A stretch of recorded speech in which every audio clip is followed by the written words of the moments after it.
Today we're going to talk a little bit about what SPF means. SPF stands for the Sun Protective Factor.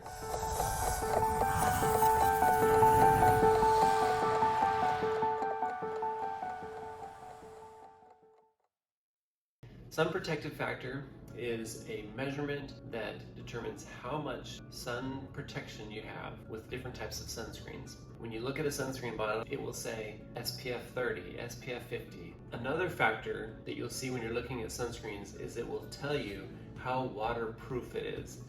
You cannot use that label in the United States anymore.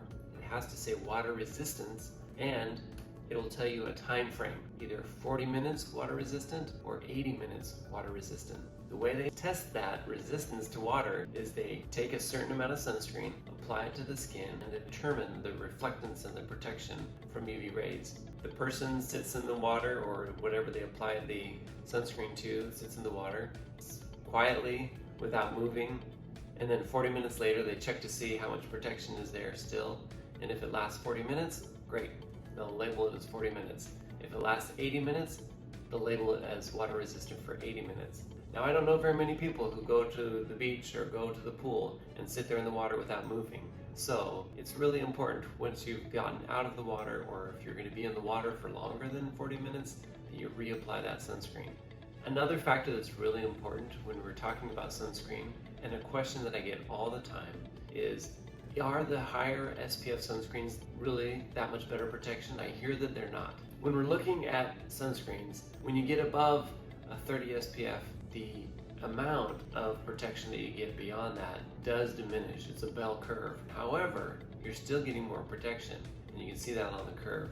They did a wonderful study where they took all the people at the ski resort and they put 50 SPF sunscreen on one side of their face and 100 SPF on the other side of their face. They let them go about the day, and at the end of the day, they looked to see which side of the face got more sunburns.